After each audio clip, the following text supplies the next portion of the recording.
Bonjour à toutes et à tous et bienvenue dans votre émission de Rendez-vous. Émission très musicale cette semaine puisque nous allons parler cordes et concerts classiques à Mirecourt et à Épinal, chant choral à Épinal également, ainsi que Exertigny et musiques diverses à Remiremont. On y arrive. Nos deux premiers invités de la semaine sont Yves Séjourné, bonjour. Bonjour. Vous êtes le maire sans étiquette de Mirecourt. Merci d'être avec nous sur ce plateau. Vous allez nous parler bien sûr du concours international de piano qui commence ce week-end et de violon, pardon. Concours international de violon et bien sûr du slam, le salon de la lutherie et de l'archéterie. Ça, c'est le week-end suivant. Olivier Rouard, bonjour. Bonjour. Le président des concerts classiques. Un petit focus sur les prochains concerts jusqu'à la fin de l'année, puis vous reviendrez en début d'année pour présenter la saison suivante, enfin, avec plaisir. Le début d'année prochain. En seconde partie d'émission, nous aurons Christine Harpin, la présidente de l'association du quartier Saint-Laurent à Épinal pour 2 concerts de chant choral, et Pierre-Marie Budelot, le directeur de l'école intercommunale de musique Le Cube, pour 3 rendez-vous dans les prochaines semaines. Yves Séjourné, je reviens à vous. Donc 8e édition du concours international de violon. Je montre tout de suite l'affiche. On verra d'autres images. 8e édition, un événement qui a bien sûr lieu tous les 2 ans. Un petit mot sur ce concours qui se porte toujours aussi bien. 25 candidats cette année. Ça se passe, ça commence là ce samedi 1er, ça se poursuit jusqu'au 9 novembre. Oui, très bien. Donc, on en est au 8e et je tenais à remercier Monsieur le Président des concerts classiques puisque on est en partenariat avec les concerts classiques d'Épinal qui nous ont apporté une logistique et un soutien très important depuis ces 16 dernières années puisque c'est tous les 2 ans. Voilà. Donc non, on se porte bien et on arrive peut-être comme on peut dire, à majorité. Hein, c'est-à-dire que ça demande du temps, ça demande de l'expérience et puis c'est toujours très compliqué et complexe. Ça demande de l'argent un petit peu, on va en parler tout de suite, c'est un budget bien sûr. Ça demande effectivement à chaque édition un peu plus de moyens financiers et là on sera tout compris à un budget qui dépassera les 100 000 euros, mais en décaissement donc direct on sera à 80 000 euros. Alors, un événement qui appuie, qui maintient bien sûr Mirecourt comme une place internationale d'envergure, bien sûr, dans ce milieu du violon. Alors, tout à fait, mais dans la politique culturelle et puis notamment en faveur de la lutherie, donc c'est un des éléments, mais ce n'était pas que celui-là. C'est pour ça qu'on a construit, on y reviendra tout à l'heure, pour parler du salon de la lutherie et de l'archéterie. Je reste sur le concours, effectivement. 24 candidats, 25 candidats cette année. Non, alors on était 25 candidats qui ont été sélectionnés et aujourd'hui on est à un désistement, on est à 24. On sait toujours que dans les derniers jours, il y a des désistements, mais 24 candidats du monde entier, hein, pratiquement de tous les continents, et d'un niveau, Marianne Piketty nous le rappelait tout dernièrement, un niveau quasiment vu. On voit quelques images de la dernière édition, donc c'était effectivement il y a 2 ans. L'idée de cet événement, certes événement professionnel, averti, mais il y a aussi bien sûr des temps très grand public, puisque pas mal de choses sont accessibles gratuitement. Tout à fait. Et notamment, notamment le concert d'ouverture, donc ce samedi 1er novembre au Rio. Voilà, donc globalement le concours, il est ouvert donc à tout mélomane et il est gratuit. Bon, excepté les 2 événements forts qui sont le concert de gala, qui aura lieu donc ce samedi, et puis la finale à la Rotonde le samedi suivant, où là effectivement il y a des entrées payantes. Mais sur le reste, donc les mélomanes peuvent venir écouter donc l'ensemble des élèves tout au long des éliminatoires et de la demi-finale. Allez, on passe sur le slam, si vous voulez bien, le salon de la lutherie et de l'archéterie. On va voir aussi quelques images dans quelques instants. Alors ça se passe effectivement pas ce week-end, le week-end suivant. 5e édition cette année. Là aussi, un rendez-vous qui s'inscrit dans le temps et qui assoit la place de Mirecourt comme une place de la lutherie et de l'archéterie au niveau international. Oui, tout à l'heure, vous me parliez du 8e concours international. La 5e édition du Salon de la lutherie et de la chartrerie s'intègre dans le travail que nous avons accompli depuis 12 ans, qui était de reconstituer donc une vraie politique en matière de lutherie et puis d'asseoir le rayonnement de la ville. Donc les uns, je dirais indépendamment des autres, il fallait absolument créer des événements liés les uns avec les autres, et c'est pour ça qu'on a lancé le salon de la lutherie et de l'archéterie à Mirecourt en 2021. Quelle fréquentation la dernière édition, rappelez-nous? Alors, c'est un petit peu antagoniste. Autant, je veux dire, on a besoin de spectateurs tout au long, je dirais, des éliminatoires de la demi-finale et de la finale. Autant, là, sur le slam, on ne recherche pas forcément une fréquentation importante. Oui. Par contre, on cherche à amener les musiciens, les professionnels, à revenir Mirecourt pour que Mirecourt redevienne la place qu'elle a eue par le passé et qu'elle mérite encore aujourd'hui au niveau national. Un petit peu. Redevienne ou ça y est, elle est redevenue? Alors, moi je vais dire, la concurrence est rude. Oui, la concurrence est rude. On n'est pas les seuls. En France, il n'y en a qu'un seul autre salon qui est organisé par les professionnels. Et donc là, c'est véritablement nos collectivités qui l'organisons. Donc, il faut toujours rester un petit peu modeste. Mais là, on aura quand même la chance d'accueillir 4 luthiers étrangers. Donc, on commence à s'internationaliser. Voilà, alors, et entrée payante, 2 €. Bon, oui, c'est symbolique. C'est pour ça que c'est symbolique. Mais comme je vous disais, on cherche avant tout les musiciens, les professionnels, que ce soit un forum. Mais ça s'adresse au grand public parce que ça peut s'adresser au grand public parce que c'est super intéressant, évidemment, d'aller voir des démonstrations de fabrication d'instruments, de discuter les différentes essences de bois. On pense au Permambouc, on en entend parler au niveau national. Le Permambouc, tous les ans, c'est un thème d'actualité au SLAM, donc le salon de la lutherie et de l'archéterie, je le répète. Et puis des animations. Impossible de vous détailler tout le programme, mais tout au long du week-end, des petits concerts, des lectures, des conférences. C'est un spectacle magnifique, parce que ça devient un spectacle, comme vous le dites. Je veux dire, quand on rentre dans la salle Flambeau, ceux qui la connaissent ne la reconnaîtront pas.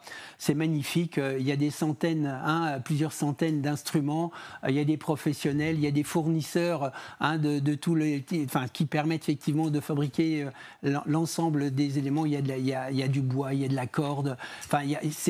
Venez, franchement, il faut que les Mircursiens déjà, mais les Vosgiens et puis les régionaux viennent effectivement visiter le salon et puis aussi viennent écouter cette magnifique finale à la Rotonde, donc le dimanche.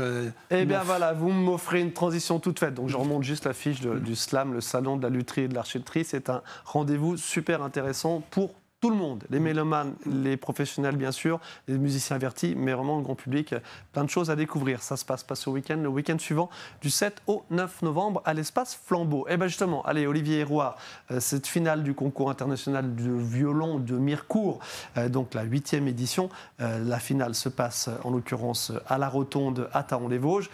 Ça, c'est bien sûr le dimanche 9 novembre. Les concerts classiques continue de s'inscrire bien sûr dans cette programmation et dans ces passerelles. Absolument. Et je pourrais préciser une petite chose, c'est qu'un des lauréats du dernier concours jouera le 15 novembre à Épinal avec l'orchestre La Belle Image. C'est bien qu'il y ait ces interactions avec les autres associations musicales telles que La Belle Image ou les concerts classiques. Les concerts classiques ont programmé en concert abonnement la finale et j'invite bien évidemment tous nos auditeurs à se retrouver à la Rotonde le dimanche 9. Mais alors avec quel soliste ? On ne sait pas. Voilà.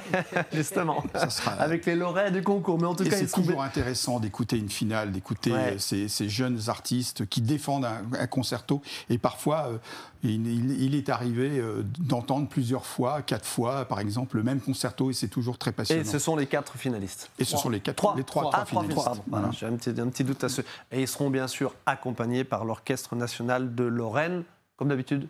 Oui. Comme d'habitude, tout bien. Allez, dirigé par Alizé Léon. Voilà, c'est ça. Voilà. Une jeune chef d'orchestre, donc une des figures montantes de la musique française. Ok, tout ça, ça se passe le dimanche 9 novembre sur la scène de la Rotonde à Thaon-les-Vosges. Vous l'avez bien compris, en collaboration étroite avec le concours international de violon de Mirecourt. Olivier Roire, les 2 dates qui suivent jusqu'à la fin de l'année donc, de votre programmation des concerts classiques. Il y a déjà eu 2 rendez-vous qui ont plutôt bien marché, pas de souci au niveau de la billetterie, au niveau des entrées, le public est là. Oui, et puis quelle chance d'avoir ouvert la saison avec Alexandre Kantorov et l'Orchestre Philharmonique de Strasbourg. C'était un événement d'importance et un événement musical de très haute importance. Allez, on jette un coup d'œil sur les 2 prochains rendez-vous avec Eliane Reyes et Charlotte Julliard. Eliane Reyes, pianiste, et Charlotte Julliard, violoniste. L'une des 2 est belge, c'est Eliane, me semble-t-il. Eliane est belge, Charlotte est à Paris et vit depuis 2014, je crois, à Strasbourg, puisqu'elle est super soliste de l'Orchestre Philharmonique de Strasbourg. Ce qui ne l'empêche pas, et on aura la preuve le 23 novembre, de pratiquer avec assiduité la musique de chambre. Elle a fondé le Quatuor Zaïd, elle a fondé le trio Karénine. Okay. Voilà. Ça se passe le 23 novembre sur la scène de la Louvière. Tout à fait. Les œuvres qui seront jouées, un petit mot. Alors, c'est un programme de Strasbourg, de Bruxelles à Strasbourg, parce qu'il y aura une œuvre d'un compositeur belge, Joseph Jongen, une étude pour piano, et une œuvre d'une compositrice alsacienne dont on parle de plus en plus, Marie Jaël, dont on fête en cette année 2025 le 100e anniversaire de la mort. C'était une pianiste, une pédagogue très recherchée. Son mari, Alfred, était également pianiste. Et elle a été adoubée par des compositeurs comme Saint-Saëns ou comme Franz Liszt. Les 2 disant, si vous étiez un homme, votre musique serait beaucoup plus jouée. Voilà. Et donc, ça sera l'occasion d'écouter une romance pour violon et piano. Et puis, on donnera 2 œuvres, la sonate Le Printemps de Beethoven et la sonate dans le caractère roumain de Georges Enesco, qui fut un immense violoniste, un immense pédagogue parmi ses élèves, Yehudi Menuhin. Ça se passe le 23 novembre sur la scène de la Louvière. Le rendez-vous suivant, c'est à la basilique Saint-Maurice. C'est le 5 décembre. Alors, on se projette un peu plus loin, mais ce sera le dernier rendez-vous de l'année avant l'année prochaine. Mais vous reviendrez pour le coup, évidemment, avec l'ensemble Les Insquis. C'est le concert de la Saint-Nicolas. On va voir quelques images, un petit mot sur cette formation connue, bien sûr. Connue. Parce qu'en 2024, cette formation a remporté un concours sur France 3, le concours de la meilleure chorale de France. Ouais. Et donc forcément, on a eu immédiatement l'idée de les inviter. L'ensemble a été créé et dirigé par Geoffrey Vanson. Et le programme, eh bien, ça sera à découvrir. C'est un programme festif autour de la magie et des lumières de Noël et de la Saint-Nicolas. Ça sera donc à la basilique Saint-Maurice le 5 décembre. Un petit mot sur les tarifs de ces concerts, si vous voulez bien. Alors, il varie, bien évidemment. Il varie. Pour Eliane Reyes, c'est de 17 à 26 €. Et puis, pour l'ensemble Les Insquis, c'est de 14 à 22 €. OK. Avec possibilité, évidemment, d'abonnements divers et variés. Tout à fait. Abonnement libre, abonnement complet. Comment se portent les abonnements? Le public, je réitère, est au rendez-vous? Plutôt bien. Bien. On est satisfait. Okay. Pourvu que ça dure. Pourvu que ça dure. Eh bien, tout bien. Allez, on répète. Donc, Eliane Reyes au piano, Charlotte Julliard au violon. C'est le 23 novembre sur la scène de la Louvière. Et si je peux encore préciser une petite chose, Eliane donnera une masterclass le 22 novembre au Conservatoire de 10h à midi et c'est libre. L'entrée est libre. Eh bien voilà, pour les mélomanes avertis ou, je réitère, grand public, c'est l'occasion de découvrir et d'aller partager ces moments et puis de discuter avec les uns les autres. Merci beaucoup Olivier Roire. Vous viendrez en début d'année pour nous parler du premier semestre 2026. On se projette déjà. Yves Séjourné, bon concours et bon slam, salon de la lutherie et de l'archéterie. Le concours, ça commence ce samedi et le slam, c'est le week-end suivant du 7 au 9 novembre. Merci à tous les deux. Merci. Et merci aussi pour le soutien que vous nous apportez, l'accompagnement, puisque vous venez très régulièrement, donc tout au long du concours. Et donc vous participez à son rayonnement. C'est gentil. Merci. Autant que faire se peut, nous sommes présents sur l'ensemble du département et sur la plupart des événements. Mais c'est pas toujours facile, forcément, de se couper en 4. Merci à tous. Merci. Restez avec nous pour la seconde partie de Qu'on se le dise. Seconde partie de votre émission de rendez-vous avec Christine Arpin. Bonjour. Bonjour. Vous êtes la présidente de l'association de Saint-Laurent. Vous allez nous parler de vos diverses animations, dont de concerts de chant choral. On se parle de tout ça dans quelques instants. Pierre-Marie Budelot, bonjour. le directeur de l'école intercommunale de musique Le Cube à Remiremont. Mais bien sûr, c'est un établissement, un équipement communautaire, bien sûr, de la Comcom de la Porte des Vosges méridionales, voilà, grosso modo, là. Comme des Vosges secrètes, j'adore ce terme, à Remiremont. Vous allez nous proposer plusieurs concerts, nous parler de plusieurs concerts le 8 novembre, le 8 novembre, le 10 novembre et le 4 décembre. On se détaille tout cela dans quelques instants. Christine, je reviens à vous. Christine Arpin, donc présidente de l'association de Saint-Laurent, association qui a 50 ans. 50 ans, oui. Elle a été... À l'origine, racontez-nous. Alors à l'origine, parce que Saint-Laurent, au démarrage, c'était une commune. J'ai pas dit Saint-Laurent, quartier aujourd'hui d'Épinal, évidemment, association voilà. Donc, du quartier Saint-Laurent d'Épinal. Voilà. Donc du coup, au début, Saint-Laurent était une commune à part entière. Hein. Elle a été rattachée à Épinal en 1964. Ouais. Donc ça fait déjà 60 ans. Et en 1974, les Saint-Laurentais ont commencé voilà, il y avait un besoin d'avoir une communication plus particulière avec la municipalité. Donc ils ont créé une association et qui s'appelait l'Association pour l'amélioration et l'organisation de l'ex-commune de Saint-Laurent. Que vous avez raccourci en 2022. Que nous avons raccourci en 2022 avec Association de Saint-Laurent, qui paraît un petit peu plus simple et plus centré sur le côté Depuis quand êtes-vous présidente ? Depuis 2021. Ok. Combien d'adhérents à cette association ? Nous sommes à peu près 70 adhérents. Ok, avec des animations diverses et variées. Diverses, oui. Je suis venu il y a 15 jours à une répétition donc, de 2 concerts de chant choral que vous proposez. Le premier, c'est samedi 8 novembre, donc pas ce samedi-là, le suivant à 20h30 à la Louvière, sur la scène de la Louvière à Épinal. Et on aura un second le samedi 15 novembre en l'église de Certigny à 16h. Le 8 novembre à 20h30, c'est en soirée. Un petit mot sur cette prestation donc, de chant choral dont on va voir quelques extraits. D'accord, donc la chorale a été créée en 2006, donc on va fêter nos 20 ans là en juin. Okay.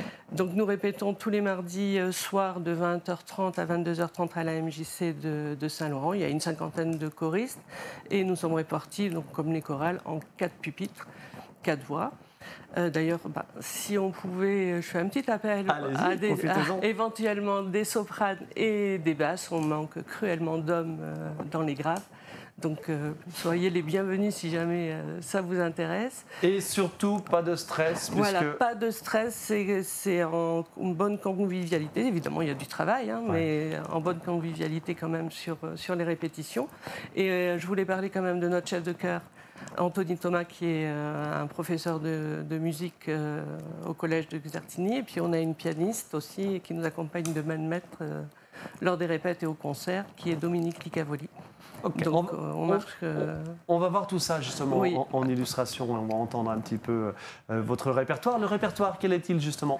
Alors, on change chaque année. Hein. Donc cette année, ça s'appellera la chorale Saint-Laurent chante varie les genres. Donc on va aller du slow au disco, des chansons sur les îles, voilà, un petit peu de tout, des valses. Chansons françaises, chansons de variété. Voilà, plutôt variété française. Et puis on commence à se frotter un petit peu à l'anglais. Et voilà, donc on est en train d'évoluer petit à petit vers ça aussi. Ok, le concert, combien de temps va-t-il durer ? Donc le samedi 8 novembre, je réitère, à 20h30 sur la scène de la Louvière à Épinal, et le samedi 15 novembre à 16h en l'église de Certigny. Ça va durer une heure et quart. L'entrée est libre, voilà, et c'est juste un chapeau à la sortie.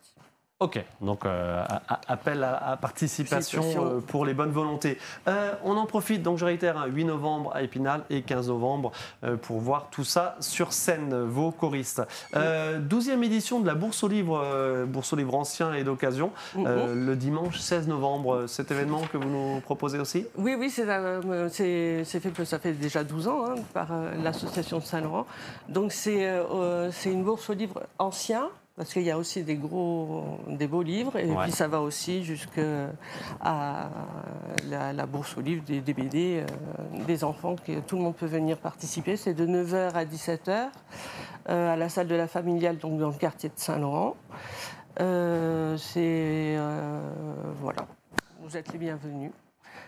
Le Dimanche 12, le dimanche 16 novembre. Tout à fait. Merci beaucoup, Christine Harpin, la présidente de l'association de Saint-Laurent. Je répète les deux concerts, le 8 novembre et le 15 novembre. Le 8 novembre à Épinal et le 15 novembre à Certigny. Merci beaucoup. Bonne continuation. On a plein d'autres choses encore aussi. Vous reviendrez, parce que le temps nous presse, hélas. Merci. Allez, merci à vous. Pierre-Marie Budelot, le directeur donc, de l'école intercommunale de musique Le Cube, c'est à Remiremont. Un petit mot sur cette école de musique déjà, avant de nous présenter vos 3 prochains rendez-vous d'ici la fin de l'année, pareil. Combien d'élèves, combien d'enseignants, et puis voilà, votre fonctionnement. Une belle petite structure, si je peux me permettre, peut-être trop méconnue. D'où votre présence aujourd'hui. Très bien, merci de votre invitation. Mais vous êtes le bienvenu. Donc on a 21 enseignants qui travaillent au sein de l'établissement et 390 élèves en fait. On a 4 sites d'enseignement. À savoir le principal étant Remiremont et aussi, on est aussi sur le Val d'Ajol, Saint-Nabord et Plombières-les-Bains. Et donc, on l'a dit tout à l'heure très rapidement, un équipement qui dépend désormais donc, de la Comcom des Vosges secrètes. Donc, Remiremont porte des Vosges méridionales. Oui. La mayonnaise prend, les adhésions, les pratiquants, oui, ça va crescendo. On a une belle fréquentation et puis c'est vrai que ces concerts-là sont vraiment des beaux événements. On veut mettre en avant la jeunesse, le talent, etc. Donc voilà, on veut faire voir des étoiles briller dans les yeux de nos élèves en voyant ces jeunes musiciens, parce qu'ils sont relativement jeunes, ces jeunes chambristes là, qui vont être présents sur ces concerts. Eh bien justement, on va en parler. 3 rendez-vous, 8 novembre, 10 novembre, 4 décembre. On va voir l'affiche de la formation Elius. Donc c'est un quatuor, ça c'est le premier rendez-vous, le samedi 8 novembre à 20h. Ça se passe où chez vous? C'est au centre culturel Gilles Herzog. Voilà, au centre culturel à Remiremont, et donc piloté par le Cube. Un petit mot sur ce quatuor Elius? Alors, c'est 4 jeunes qu'on avait reçus lors de concours de musique de chambre qu'on a organisé il y a 7, 8 et 9 ans. Ils avaient été lauréats de notre concours et donc depuis, ils ont fait leur chemin. Ils continuent à jouer ensemble depuis ce temps-là. À l'époque, ils venaient un petit peu de se constituer et puis ils cherchaient des endroits où jouer. Et on avait organisé, nous, ce concours de musique de chambre nationale avec, on avait une dizaine à chaque fois de participants, en fait, voilà, plutôt des ensembles de musique de chambre, ce qui est assez rare. On n'en a pas beaucoup en France pour les jeunes, comme ça, pour le lancer. Et c'était le fait de les réinviter, c'était un peu une évidence parce que voilà, ils ont fait leur chemin, ils ont gagné d'autres concours, ils sont lauréats d'autres concours, ils se sont fait connaître et ils sont rentrés dans les grands conservatoires nationaux, etc. Donc c'est une façon de saluer aussi leur réussite quelque part aussi. Et puis pour nos élèves, c'est vraiment de les retrouver. Dans notre projet pédagogique, c'est vraiment très important que nos élèves voient des musiciens aussi, qu'il n'y ait pas simplement la pratique, mais le fait évidemment de voir des musiciens, c'est essentiel. Les élèves, les amis, les parents, la famille des élèves, et puis voilà, un maximum de monde. Je ne l'ai pas précisé, entrée libre, entrée gratuite en plus. Donc n'hésitez pas, profitez-en. Donc sur la scène du centre culturel Gilles Herzog à Remiremont. Donc le premier concert, samedi 8 novembre à 20h. Second concert, peu de temps après, le lundi 10, en soirée également, 20h30. Voyage autour de la clarinette. On va voir quelques images du Quatuor Roots for Clarinets. Un petit mot donc sur cette formation et cette proposition. Alors, c'est aussi des lauréats d'une autre édition. Eux aussi ont fait leur chemin un peu de la même façon qu'Elius, un peu en parallèle. Bon, certains même se connaissent dans les ensembles. Ils sont basés dans le Grand Est, sur Strasbourg, pour la plupart, mais pas simplement. Là, c'est en fait un concert qui est d'habitude, qui est donné par l'Orchestre d'harmonie de Remiremont, que j'ai le plaisir de diriger aussi. Et dans le cadre de ce concert, on a voulu mettre en avant un instrument. C'est ce qu'on fait depuis quelques années. Et cette année, c'est la clarinette. Précédemment, vous avez fait quel focus sur quel instrument? On a fait pratiquement tous les instruments, sur la flûte, le trombone, la trompette, le tuba, la percussion. Voilà, on a balayé déjà pas mal de chants. Donc on a des élèves qui sont invités. à jouer, des élèves de l'école de musique voilà, du Cube qui vont faire un petit prélude à ce concert avec les musiciens de l'harmonie. Okay. Voilà, j'ai oublié de souligner aussi que dans le concert d'Elius, on avait des tubistes du Conservatoire d'Épinal aussi qui allaient participer. Voilà, en prélude à ce concert aussi. Voilà. Jeunes et moins jeunes. Voilà, tous les âges. Âge, voilà. Dernier rendez-vous que vous proposez le jeudi 4 décembre. Pareil, c'est en soirée à 20h sur la scène du Centre culturel Gilbert Zog. Tony Cello, spectacle musical et d'humour et rigolo. On regarde quelques images en magnéto et puis on revient en plateau pour en parler. Tony Cello. Mon rêve, ça a toujours été de faire de l'orchestre.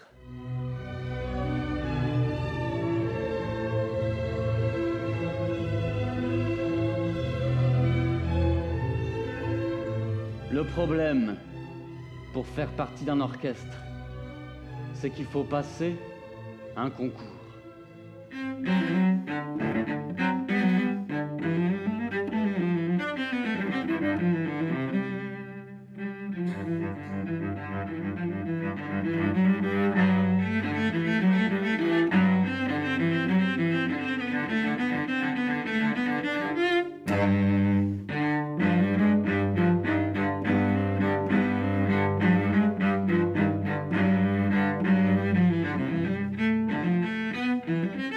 Pierre-Marie Budelot, quelques mots sur ce seul en scène donc artistique et rigolo, c'est ça ?